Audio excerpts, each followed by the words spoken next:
আসসালামু আলাইকুম, কি অবস্থা সবাই? আমি টুটুল আসির সাথে and you are watching Hablu programmer. C programming full কোর্সের আজকের এই ভিডিওতে আপনাদের সবাইকে স্বাগতম। আজকে থেকে আমরা সি এর নতুন আরেকটা টপিক নিয়ে কথা বলবো, সেটা হচ্ছে স্ট্রাক এন্ড ইউনিয়ন। আজকে এই ভিডিওতে আমরা দেখবো যে স্ট্রাকটা কি জিনিস। তো সবার প্রথমে আমাদের জানা দরকার যে স্ট্রাকটা কি জিনিস। স্ট্রাক হচ্ছে একটা স্পেশাল টাইপ অফ ভেরিয়েবল।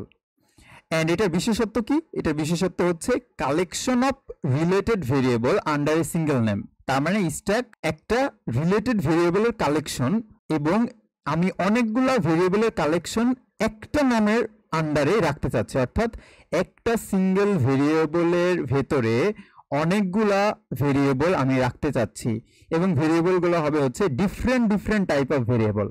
আমরা কিন্তু সবার প্রথম যে লাইনটা কমেন্ট আউট করে লিখছি সেটা হচ্ছে আমাদের স্ট্যাকটা কি জিনিস? Collection of related variable under a single name. 2 নম্বরটা লিখছি যে উইথ ডিফারেন্ট ডেটা টাইপ। তার মানে আমরা আমাদের যেই একটা ভেরিয়েবলের কথা বলতেছি স্ট্যাককে, এই স্ট্যাক ভেরিয়েবলের মধ্যে আমরা ডিফারেন্ট ডিফারেন্ট ডেটা টাইপের অনেকগুলো ভেরিয়েবল কিন্তু রাখতে পারবো।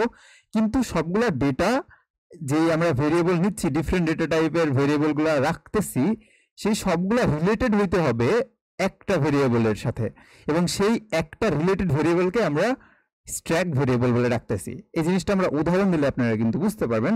এন্ড নিচের লাইনে আমরা বলতেছি similar to the class in other language. Other language বলতে জাভা, সি প্লাস প্লাসে আমরা কিন্তু ক্লাস ইউজ করি। সেই ক্লাস জিনিসটাকেই আমরা সিতে এই স্ট্রাকের মাধ্যমে ডিফাইন করে থাকি। সো ক্লাসে আমরা কি করতাম? ক্লাস বলতে বলতাম হলো একটা ক্লাসের আন্ডারে আমরা ডিফারেন্ট ডিফারেন্ট অবজেক্ট কিন্তু ক্রিয়েট করতাম। সো ক্লাসটা হচ্ছে আমাদের প্যারেন্ট, আর এর ভিতরে যে অবজেক্টগুলো থাকবে সেগুলো হচ্ছে তার প্রপার্টি। ঠিক তেমনি আমাদের স্ট্যাকটা হচ্ছে তার প্যারেন্ট, অ্যান্ড এর ভিতরে আমরা যে ডিফারেন্ট ডিফারেন্ট ডেটা টাইপের ভেরিয়েবলগুলো ক্রিয়েট করব সেগুলো হচ্ছে তাদের প্রপার্টি বা মেম্বার বলে রাখতেছি। আমরা একটা উদাহরণ দিতে পারি, রিয়েল লাইফ এক্সাম্পল। যেমন কোন একটা স্টুডেন্টের ফাইনাল এক্সামিনেশন রেজাল্ট নিয়ে আমরা কথা বলতে পারি। সো আমরা এখানে একটা স্টুডেন্ট ডেটাবেজ নিয়ে কথা বলতেছি, এবং স্টুডেন্ট ডেটাবেজের মধ্যে কি কি ভ্যালু থাকবে? এক একজন স্টুডেন্টের, সাপোজ আমার ক্লাসে 50 জন স্টুডেন্ট আছে, এক একজন স্টুডেন্টের নাম কিন্তু এক এক রকম, তাদের আইডিগুলোও কিন্তু ভিন্ন ভিন্ন, এবং তারা এক এক সাবজেক্টে এক এক রকম মার্ক কিন্তু পাবে। সো আমরা স্টুডেন্ট নিয়ে কথা বলতেছি। সো এখানে স্টুডেন্ট হচ্ছে আমাদের স্ট্যাক ভেরিয়েবল। স্ট্যাক ভেরিয়েবলটা হচ্ছে স্টুডেন্ট, মানে একটা সিঙ্গেল নাম দিয়ে রাখতেছি, এবং তার প্রপার্টি বা তার মেম্বারগুলো কি থাকতেছে?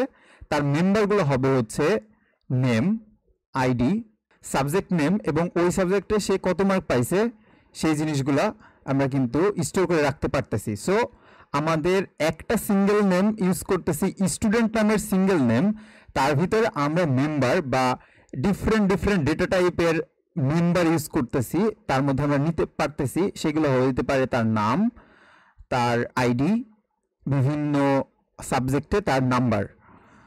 সো এই জিনিসগুলা কি করলাম আমরা? এই জিনিসগুলো হচ্ছে আমরা যখন স্ট্যাকের মাধ্যমে নিলাম, এর মানে বোঝাচ্ছে আমরা একটা সিঙ্গেল ভেরিয়েবলের মধ্যে ডিফারেন্ট ডেটা টাইপগুলো নিয়ে রাখছি, এবং আমরা আমাদের যে মেইন ফাংশন আছে, মেইন ফাংশনের মধ্যে তার ভ্যালু অ্যাসাইন করতে পারবো। সো 50টা স্টুডেন্টের 50 বার আমরা ভেরিয়েবল না ক্রিয়েট করে একটা জায়গায় আমরা একটা ডেমো ক্রিয়েট করে রাখতেছি, বা একটা টেমপ্লেট ক্রিয়েট করে রাখতেছি তাদের নাম, আইডি অ্যান্ড নাম্বারগুলার। সেই ডেমো বা টেমপ্লেটের মধ্যে আমরা এক এক সময় এক এক ভ্যালু পাস করে সেই ভ্যালুগুলো আমরা দেখতে যাচ্ছি। সেই জিনিসগুলো কিন্তু আমরা স্ট্যাকের মাধ্যমে করতে পারবো। সো স্ট্যাক এখানে কি করতেছে? স্ট্যাক একটা টেমপ্লেট ক্রিয়েট করতেছে। সো আমরা কিন্তু একটা ইজি উপায়ে কিন্তু এটা বুঝে গেলাম। এখন আমরা একটা উদাহরণ দেখি। আমরা কোন একটা গেমিং এর উদাহরণ দিতে পারি। সো আমি একটা মাল্টিপ্লেয়ার গেম খেলতেছি, আমার একটা গেম রেসিং গেম খেলতেছি। সেই রেসিং গেমে আমরা 10 জন প্লেয়ার গেমটা স্টার্ট করতেছি। স্টার্ট করার পর এক একজন কিন্তু এক এক পজিশনে থাকবে, এবং একজন উইনার হবে, এবং তাদের পজিশন অর্থাৎ 1 থেকে ফার্স্ট থেকে 10th পজিশন কিন্তু দেখাবে, এবং তাদের স্কোরগুলো দেখাবে। সো এখানে আমাদের কি করতে হবে? প্রত্যেকটা প্লেয়ারের কিন্তু ইউনিক নাম থাকবে, এবং প্রত্যেকটা প্লেয়ারের ইউনিক স্কোর থাকা লাগবে। সো এই 10টা প্লেয়ারের আমরা যদি একটা ডেটা টেবিল শো করতে চাই, সেক্ষেত্রে আমাদের 10টা ভেরিয়েবল নিতে হইতো, 10টা ডিফারেন্ট ডিফারেন্ট ভেরিয়েবল তাদের নামের জন্য এবং তাদের স্কোরের জন্য। কিন্তু আমরা এই 10টা ভেরিয়েবল না নিয়ে একটা টেমপ্লেটের মাধ্যমে সেই জিনিসটা করব। সেটা কিভাবে করব? স্ট্যাক ভেরিয়েবলের মাধ্যমে আমরা সেটা কিন্তু করব। সো সেই জিনিসটা করার জন্য আমাদের কি করতে হবে, মেইন ফাংশনের বাইরে আমাদের স্ট্যাক ভেরিয়েবলটা কিন্তু ক্রিয়েট করে নিতে হবে। সো আমরা একটা স্ট্যাক ভেরিয়েবল ক্রিয়েট করি, struct স্ট্যাক নামের একটা ভেরিয়েবল ক্রিয়েট করলাম এবং আমাদের স্ট্যাক ভেরিয়েবলটার একটা নাম দিয়ে দিতে হবে। সো আমি যেহেতু গেম নিয়ে কথা বলতেছি, সো আমরা প্লেয়ার নাম দিয়ে দিতে পারি। সো আমাদের এই স্ট্যাক ভেরিয়েবলটার নাম হবে হচ্ছে player, so player. Okay, and এটা শুরু হবে হলো আমাদের সেকেন্ড ব্র্যাকেট দিয়ে শুরু হয়। সো আমরা সেকেন্ড ব্র্যাকেট দিয়ে আমাদের স্ট্যাক যেই ভেরিয়েবলটা আছে বা সিঙ্গেল নামের যে ভেরিয়েবলটা, সেই টেমপ্লেটটা আমরা তৈরি করতে যাচ্ছি এবং এর মধ্যে কি কি থাকবে, একটা ক্যারেক্টার আমাদের স্ট্রিং অ্যারে বা ক্যারেক্টার অ্যারে নিব আমাদের নামের জন্য। সো নেম, এন্ড এটার আমরা সাইজ বলে দেব। সো 25 সাইজের একটা নেম ক্যারেক্টার অ্যারে আমরা ক্রিয়েট করলাম এবং পাশাপাশি এদের স্কোর আমরা দেখতে যাচ্ছি। সো ইন্টিজার স্কোর, ওকে, এটা আমাদের কিন্তু যেহেতু স্কোর একটা ইন্টিজার ডেটা টাইপ, সো আমরা অ্যারে এর মাধ্যমে ক্রিয়েট করলাম না। ওকে, কাজ শেষ। এখানে আমরা কি করলাম, একটা সিঙ্গেল ভেরিয়েবল ক্রিয়েট করলাম বা একটা টেমপ্লেট ক্রিয়েট করলাম প্লেয়ারের, এবং আমাদের এক এক প্লেয়ারের আমরা তার ভিতর মেম্বার হিসাবে রাখতে যাচ্ছি হচ্ছে তার নেম এবং স্কোর। ওকে, এখন আমরা এই জিনিসটা ইমপ্লিমেন্ট করব হচ্ছে আমাদের মেইন ফাংশনের ভিতরে গিয়ে। সো মেইন ফাংশনের ভিতরে আসার পর আমাদের কি করতে হবে, সর্বপ্রথমে আমাদের যে স্ট্যাক ভেরিয়েবলটা আছে সেই স্ট্যাক ভেরিয়েবলের যে ডেটা টাইপটা আছে সেই ডেটা টাইপটা নিয়ে আসতে হবে। সো স্ট্যাক ভেরিয়েবলের ডেটা টাইপটা নিয়ে আসতে হলে এইভাবে স্ট্যাকে আমরা লিখে দেওয়ার পর আমাদের যেই নাম ছিল প্লেয়ার, সেই নামটা আমাদের এখানে এই যে চলে আসছে কিন্তু প্লেয়ার, স্ট্যাক প্লেয়ার, মানে এই এতটুকু হচ্ছে আমাদের ডেটা টাইপ। আমরা যখনই কোনো ভেরিয়েবল ক্রিয়েট করতাম মেইন ফাংশনের ভিতরে সর্বপ্রথম কি দিতাম, আমরা তার ডেটা টাইপ দিতাম। সো এখানে আমাদের এই যে সিঙ্গেল ভেরিয়েবলটা দেখতে পাচ্ছি, সিমিলার বা সিঙ্গেল নেমের যে ভেরিয়েবল টেমপ্লেটটা, সেটা ডেটা টাইপ হচ্ছে স্ট্যাক প্লেয়ার। এখন আমরা কি করি, ভেরিয়েবলের ক্ষেত্রে সর্বপ্রথমে ডেটা টাইপ দেই, এরপরে আমরা সেই ভেরিয়েবলটার একটা নাম দেই। সো আমরা এই স্ট্যাক প্লেয়ার নামের যেই ডেটা টাইপটা আছে তার একটা নাম দিব হচ্ছে প্লেয়ার 1। সো প্লেয়ার 1 নামের একটা নাম দিলাম। আমরা চাইলে এই প্লেয়ার 1 এর ভিতর অ্যাসাইন করে দিতে পারি ভ্যালু ইকুয়াল সাইনের মাধ্যমে, অথবা চাইলে আমরা নিচে গিয়েও ভ্যালু অ্যাসাইন করতে পারি। সো প্লেয়ার 1 আমরা ক্রিয়েট করলাম, আরও একটা ক্রিয়েট করতে যাচ্ছি প্লেয়ার 2। সো স্ট্রাক লিখে আমাদের ডেটা টাইপটা বলে দিতে হবে। সো প্লেয়ার, অ্যান্ড এখানে আমরা প্লেয়ার 2 নামের আরও একটা প্লেয়ার আমরা ক্রিয়েট করতে যাচ্ছি। ওকে, এখন আমরা আমাদের ডিফারেন্ট প্লেয়ারের তাদের হচ্ছে যে মেম্বার ভেরিয়েবলগুলো আছে নেম এবং স্কোর, তার মধ্যে আমরা ভ্যালু স্টোর করে রাখতে যাচ্ছি। সো সেক্ষেত্রে আমাদের কি করতে হবে, সবার প্রথমে যেহেতু আমরা নাম স্টোর করতে যাচ্ছি, নাম স্টোর করার জন্য আমরা চাইলে এটা এফ গেটস দিয়েও নিতে পারতাম তার নামটা, অথবা আমরা স্ট্রিং কপি ফাংশন ইউজ করেও কিন্তু নিতে পারি। সো আমি স্ট্রিং কপি ফাংশন ইউজ করতেছি, strcpy স্ট্রিং কপি। এর মধ্যে আমাদের কি করতে হবে, সর্বপ্রথম আমাদের প্লেয়ার 1 এর নেমটা দিয়ে দিতে হবে, এরপরে কমা দিয়ে তার ভ্যালুটা কিন্তু বলে দিতে হবে যে এই ভ্যালুটা আমরা প্লেয়ার 1 এর নেমের মধ্যে রাখতে যাচ্ছি। সো এই জন্য সর্বপ্রথম আমাদের লিখতে হবে হচ্ছে প্লেয়ার 1। এখন প্লেয়ার 1 এর কার মধ্যে স্টোর হবে, প্লেয়ার 1 এর নেমের মধ্যে কিন্তু স্টোর হবে। সো প্লেয়ার 1 এর পরে আমরা যদি ডট দেই, ডট বলতে বোঝাচ্ছে হলো আমরা কোন মেম্বার ভেরিয়েবলটাকে অ্যাক্সেস করতে যাচ্ছি। সো ডট দেওয়ার পরেই কিন্তু আমাদের অটো সাজেশন চলে আসছে, এখানে পপ আপ চলে আসছে। সো আমরা নেমের মধ্যে রাখতে যাচ্ছি নাকি স্কোরের মধ্যে রাখতে যাচ্ছি। সো আমি চাচ্ছি নেমের মধ্যে। সো নেমটা দিয়ে দিলাম এবং কমা দিয়ে আমাদের যে স্ট্রিংটা কপি করবে নেমের মধ্যে রাখবে সেটা কিন্তু ভ্যালু দিয়ে দিতে হবে। সো ভ্যালুর মধ্যে আমরা প্রথম যেই আমাদের প্লেয়ারের নামটা আছে সেই নামটা দিয়ে দিলাম টুটুল, এবং এরপরে স্কোরটা দিয়ে দিলাম।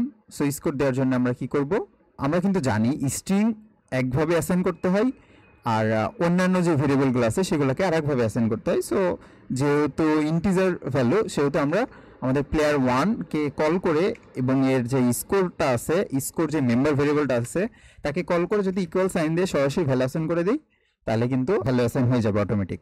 সো দিয়ে দিলাম। এখন আমরা সেম জিনিসটাই করব হচ্ছে আমাদের প্লেয়ার 2 এর জন্য। সো এটা কন্ট্রোল সি দিয়ে কপি করে নিচে গিয়ে পেস্ট করে দিলাম, অ্যান্ড এখানে জাস্ট আমরা প্লেয়ার 1 এর জায়গায় প্লেয়ার 2 করে দেব। সো প্লেয়ার 1 এর এখানে প্লেয়ার 2 করে দিলাম, এখানেও গিয়ে আমরা প্লেয়ার 2 করে দিলাম এবং এর ভ্যালু এটা চেঞ্জ করে আমরা ঈশান লিখে দিলাম, অ্যান্ড এটার ভ্যালু আমরা করে দিলাম হচ্ছে 90। ওকে, এখন আমরা এই দুটা প্রিন্ট করতে যাচ্ছি। সো প্রিন্ট করার জন্য আমরা পুটস ইউজ করতে পারি, যেহেতু আমাদের স্ট্রিং প্রিন্ট হচ্ছে, অথবা চাইলে প্রিন্টএফ ফাংশন ইউজ করতে পারি। সো প্রিন্টএফ ফাংশন আমরা ইউজ করে ফেলি। প্রিন্টএফ এর মধ্যে আমরা বলে দিই যে %s, যেহেতু স্ট্রিং প্রিন্ট করবে, এবং কমা দিয়ে কার ভ্যালু প্রিন্ট করবে, আমরা হচ্ছে প্লেয়ার 1 এর নেমের মধ্যে যে ভ্যালুটা আছে সেই ভ্যালুটা প্রিন্ট করবে। So player 1 dot name, right? Okay. এবং আমি চাচ্ছি পরে আমাদের প্রিন্টএফ ফাংশন এর ভিতরে আমরা স্কোরটাকেও প্রিন্ট করতে যাচ্ছি। সো %d এর মধ্যে আমরা স্কোরটাকে প্রিন্ট করে দিই। সো %d এর মধ্যে আমরা স্কোরটাকে প্রিন্ট করব। কার স্কোরটাকে প্রিন্ট করব? সর্বপ্রথমে আমরা প্লেয়ার 1 এর মেম্বার ভেরিয়েবল যে স্কোরটা আছে সেইটাকে প্রিন্ট করব। ওকে, আমরা এখানে লাইন ব্রেক দিয়ে দিতে পারি। সো \n দিয়ে দিলাম, নিচেরটাতেও আমরা \n দিয়ে দিই। ওকে, এখন যদি এটা প্রিন্ট করি তাহলে আমাদের কি দেখানোর কথা? টোটাল এবং 100 কিন্তু প্রিন্ট করার কথা। সেটা বিল্ড অ্যান্ড রান যদি দেই তাহলে যে টোটাল অ্যান্ড 100, অর্থাৎ আমাদের ফার্স্ট যে প্লেয়ারটা আছে তার নাম এবং তার স্কোরটা দেখাচ্ছে। এখন আমরা আবার সেকেন্ডটাও প্রিন্ট করতে যাচ্ছি। সো Ctrl+C দিয়ে কপি অ্যান্ড পেস্ট, জাস্ট এখানে আমরা প্লেয়ার 2 লিখে দিব। সো প্লেয়ার 2 লিখে দিলাম। একইভাবে এটাতেও আমরা প্লেয়ার 2 লিখে দিলাম। এখন যদি বিল্ড অ্যান্ড রান দেই তাহলে কিন্তু আমাদের সেকেন্ড প্লেয়ারের ইনফোটাও কিন্তু চলে আসলো। সো এখন কিন্তু আপনি বুঝলেন যে স্ট্র্যাক যে ভেরিয়েবলটা আছে সেই জিনিসটা আসলে কি। এখন আমরা আরেকটা নতুন জিনিস দেখবো, সেটাকে বলা হচ্ছে টাইপ ডেভ। সো আমরা এখানে কমেন্টে লিখে দিই টাইপ ডেভ। এখন দেখবো যে টাইপ ডেভ আসলে জিনিসটা কি। টাইপ ডেভটা হচ্ছে আমাদের যে ডেটা টাইপটা আছে, আমাদের এখানে ডেটা টাইপ আমরা কি নিছি? স্ট্রাক প্লেয়ার নামের যে ডেটা টাইপটা নিছি, সেই ডেটা টাইপটার আমরা একটা নিকনেম দিব। সেই জিনিসটা করে হচ্ছে টাইপ ডেভ। যে কোনো ধরনের ভেরিয়েবলে আমরা যদি নিকনেম দিতে চাই সেক্ষেত্রে আমরা টাইপ ডেভ ইউজ করি। সো টাইপ ডেভের কাজ হচ্ছে কি? ডেটা টাইপকে নিকনেম দেওয়া। সো নিকনেম আমরা লিখে দিতে পারি। কোনো একটা ডেটা টাইপকে নিকনেম দেওয়া হচ্ছে টাইপ ডেভের কাজ। এটা সব থেকে বেশি ব্যবহার হচ্ছে স্ট্রাকচারের ক্ষেত্রে বা স্ট্রাকের ক্ষেত্রে। সেটা আমরা লিখি এইভাবে। সো TYPE টাইপ ডেফে যে কিন্তু চলে আসছে টাইপ ডেফ স্ট্রাক। এখানে আর প্লেয়ার লেখার দরকার নাই, আমরা প্লেয়ারটা কাট করে দিয়ে সেই যেই নিকনেমটা আমরা দিব সেই নিকনেমটা হচ্ছে আমাদের এই যে শেষে সেমিকোলনের আগে, অর্থাৎ আমাদের যে স্ট্যাক ভেরিয়েবলটা আছে তার যেই শেষ হয়েছে অর্থাৎ ব্র্যাকেটের পরে আমরা এই নিকনেমটা এখানে লিখে দেব। কাজ শেষ। এখন এই টাইপ ডেপটা আসলে কি জন্য ইউজ করব? আমরা তো বলতেছি যে নিকনেম দেয় হচ্ছে টাইপ ডেপ, কোন একটা ডেটা টাইপের নিকনেম দেওয়ার কাজ করে হচ্ছে টাইপ ডেপ। এখন দেখি যে এই টাইপ ডেপটা কি কাজে লাগতেছে। আমরা যখন স্ট্যাক ভেরিয়েবল ক্রিয়েট করলাম সেই ক্ষেত্রে ক্রিয়েট করার পর আমরা মেইন ফাংশনে সেইটা ডেটা টাইপটা কিভাবে লিখছিলাম? Struck player. কিন্তু এই যে টাইপ ডেপ ইউজ করার মাধ্যমে বললাম যে আমরা একটা নিকনেম দিছি হচ্ছে আমাদের এই স্ট্যাকটার। সো সেটা নিকনেম কি দিছি? প্লেয়ার নামে নিকনেম দিছি। এখন আমি আমাদের মেইন ফাংশনে এসে স্ট্রাক কিওয়ার্ডটা তুলে দিলে কিন্তু সেম কাজই করবে, যেহেতু আমরা একটা নিকনেম সেট করে দিছি আমাদের এই স্ট্রাক ডেটা টাইপটার, বা আমাদের যে স্ট্রাক যে ভেরিয়েবলটা আছে তার ডেটা টাইপের একটা নিকনেম সেট করে দিলাম টাইপ ডেফের মাধ্যমে প্লেয়ার নামের। এন্ড এটা আমরা কাজ করে দিতে পারতেছি মেইন ফাংশনের মধ্যে, এবং সেটা আমরা জাস্ট প্লেয়ার লিখেই, অর্থাৎ যে নিকনেমটা দিছি সেই নিকনেম দিয়েই কিন্তু কল করতেছি। এখন যদি এটা বিল্ড অ্যান্ড রান করি তাহলে কিন্তু সেম আউটপুট দেখানোর কথা।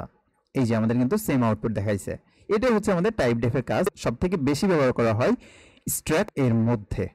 ওকে, আজকের ভিডিওতে কিন্তু আমরা দেখলাম যে স্ট্যাক ভেরিয়েবলটা কি জিনিস এবং কিভাবে আমরা স্ট্যাক ভেরিয়েবল ক্রিয়েট করি অ্যান্ড সেটা নিয়ে কাজ করি সি প্রোগ্রামিং ল্যাঙ্গুয়েজে। নেক্সট ভিডিওতে আমরা ইউনিয়ন নিয়ে কথা বলবো। দেখা হবে নেক্সট ভিডিওতে। Have fun, take a risk.